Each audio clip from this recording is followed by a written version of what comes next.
Oke, kita sekarang ngomongin karakter ya. Karakter mitra. Mitra itu ya kita semua yang ada di industri MLM itu ya.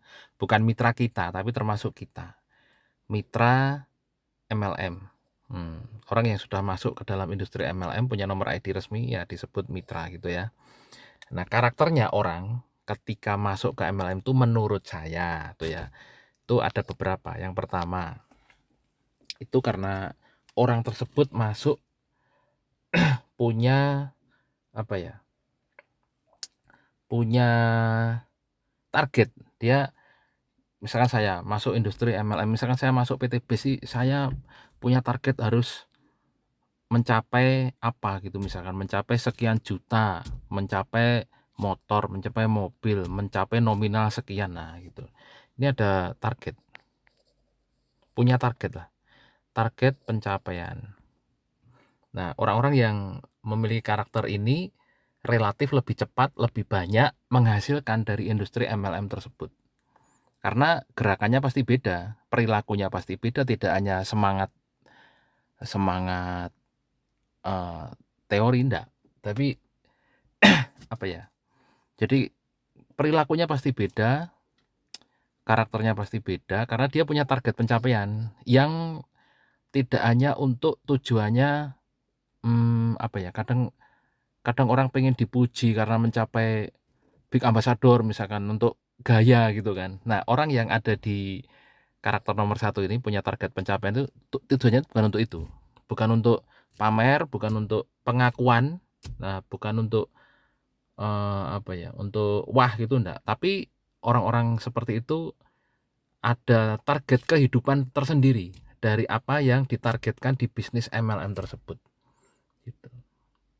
Biasanya pencapaiannya banyak dan cepat, biasanya kayak mentor-mentor kita, Pak Danaris, kemudian Bu Akapirini ya, dan mentor-mentor leader yang lain di grup ini. Pencapaiannya pasti cepat dan banyak karena dari awal mula bergabung dan setelah bergabung itu dalam perjalanannya beliau-beliau itu punya target pencapaian, dan target itu diperuntukkan untuk sesuatu yang lebih besar dalam kehidupannya, bukan hanya untuk pengakuan ya orang lain di bisnis itu enggak penting gitu. Kalau saya nggak tahu ya kalau yang lain. Kalau saya itu saya mencapai motor, mobil, saya punya target untuk bonus sekian ratus juta, itu saya tidak butuh pengakuan, terserah orang mau ngomong apa, mau menepuk tangan atau tidak, itu enggak penting bagi saya gitu lah. Nah, itu salah satu karakter mitra yang bergabung di MLM itu nomor 1 itu. Biasanya lebih cepat menghasilkan dan lebih banyak menghasilkan gitu. Nah, terus ada karakter nomor 2. Karakter nomor 2 ini lumayan. Jadi orang yang bergabung di industri MLM itu jadi karakternya itu penuh harapan, jadi berharap, penuh harapan itu. Harapannya apa? Wah, aku nanti kalau masuk industri ini, masuk MLM ini, saya bisa seperti orang-orang yang sukses itu. Wah, seandainya saya bisa dapat mobil Pajero misalkan, wah saya akan senang misalkan. Wah, saya seandainya bisa. Nah, dia sudah penuh imajinasi di awal, tetapi belum tentu ketika bergabung di dalamnya itu berusaha untuk mencapai keinginan-keinginannya itu, belum tentu. Ada juga yang berhasil, ada juga yang hanya sebatas imajinasi, hanya berimajinasi aja, tetapi effort-nya kurang. Nah, itu karakter yang hanya berharap, hanya berharap saja gitu ya. Karena masuknya itu sudah bukan tidak ada target lain, tapi masuknya itu hanya berharap gitu. Masuk di PT Best gitu hanya berharap ada perubahan hidup. Nah, tapi kalau orang-orang yang masuknya itu sudah target, wah saya ketika menonton presentasi ini secara otomatis itu kalau saya ya, yang saya alami ini saya ceritakan saya aja. Ketika saya kan ada di nomor 1 nih katakanlah. Ketika saya hadir di seminar pertama di koki kita itu waktu itu Pak Danaris ya, yang presentasi. Ketika saya di presentasi itu otak saya langsung, wah ini nanti bulan ketiga udah mobil lah gitu. Tahun pertama udah 100 juta lah. Nah, itu biasanya mikirnya begitu. Jadi enggak butuh validasi dari orang luar. Wah, saya kalau orang yang nomor 2 ini beda lagi ceritanya. Biasanya kalau menurut pengamatan saya nomor 2 ini masuk MLM, wah saya masuk mungkin saya bisa seperti dia misalkan. Wah, seandainya saya nanti masuk bisa begitu. Nah, tapi kalau orang pertama ini beda cara berpikirnya. Nanti kalau saya 3 bulan saya dapat ini, alokasinya untuk ini. Oh, nanti setahun saya dapat segini, saya bisa mengalokasikan untuk ini. Jadi secara alam bawah sadar tuh dia sebenarnya sudah bekerja di hari pertama dia bergabung.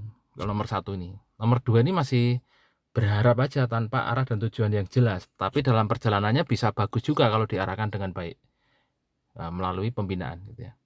Nah, nomor 3 karakternya itu senang aja. Orang yang senang masuk di industri MLM.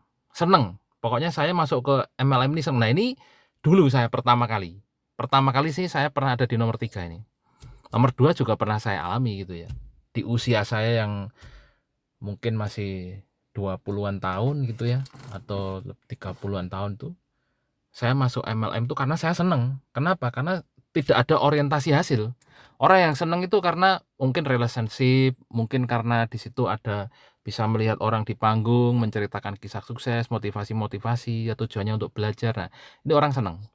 Saya pernah dulu masuk MLM gara-gara seneng aja, tapi tidak ada target orientasi pencapaian. Gitu. Mau dimotivasi apapun, diiming-imingi hasil, kadang-kadang nggak nyambung gitu loh. Karena seneng aja, seneng lingkungannya aja, gitu kan. Nah, kemudian ada orang karakter yang nomor 4. Nomor 4 ini lebih parah lagi.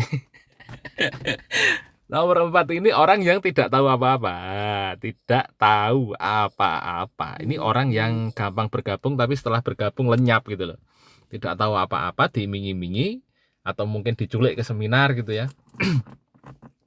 Habis itu seminggu 2 minggu hilang gitu loh. Takut sama yang ngajak. Wah, ini kok harus pertemuan, harus kesana kemana, bayar lagi, wah gitu kan. Tidak tahu apa-apa, dadaan gitu, mungkin tertarik di awal gitu. Seperti itulah lebih kurang. Tapi ya di antara 1, 2, 3, 4 karakter mitra di MLM ini semuanya bisa menghasilkan sesuatu kalau mau belajar, mau membuka diri, mau belajar, semangatnya tercipta ya karena lingkungan, karena pembinaan ya, ketularan lingkungan bisnisnya itu home sharing, sering kumpul sama mentornya ya, menyimak grup, itu orang bisa berubah karakternya ya, bisa mendapatkan sesuatu dari bisnis ini tuh.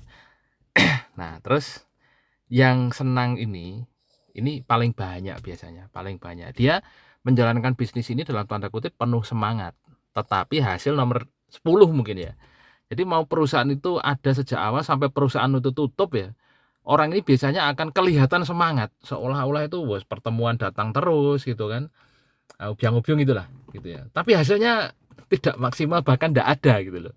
Ini pernah di bisnis saya yang lama, saya pernah ketemu orang model begini gitu ya. Wah, semangatnya luar biasa, seminar ada terus, home sharing ada terus, tapi tidak pernah omset gitu loh. Tidak ada omset, ya gaya aja gitu. Kelihatannya wah keren bergabung di bisnis X misalkan. Statusnya juga bisnis X, kemana-mana X, seolah-olah bisnis X ini akan memberikan perubahan hidup, tapi dia sendiri tidak pernah menghasilkan apa-apa gitu. Orang yang seneng aja ubyang-ubyung di MLM. Nah, teman-teman termasuk yang mana nih? Kalau saya pernah ada di nomor 3 ada, pernah di nomor 2 ada. Nah, dalam perjalanannya kan saya bertumbuh, belajar ya, dipengaruhi oleh banyak hal. Nah, ketika saya masuk PT BES ya lumayan lah saya memposisikan diri saya nomor 1. Ketika saya masuk ya, marketing plan-nya begitu, berarti saya 3 bulan harus menghasilkan, 6 bulan harus menghasilkan, tahun pertama saya harus begini. Kalau mungkin nanti tahun kedua saya sudah punya uang segini, saya akan bangun rumah, saya akan beli mobil, saya akan merubah kehidupan saya. Nah, itu biasanya ada di tahun pertama atau ketika orang itu bergabung. Kalau otaknya sudah mikir seperti nomor 1, pasti itu pencapaiannya banyak dan cepat. Nah, kalau teman-teman masih ada di nomor 2, 3, apalagi 4, teman-teman harus segera merubah pola pikir gitu. Komen ya.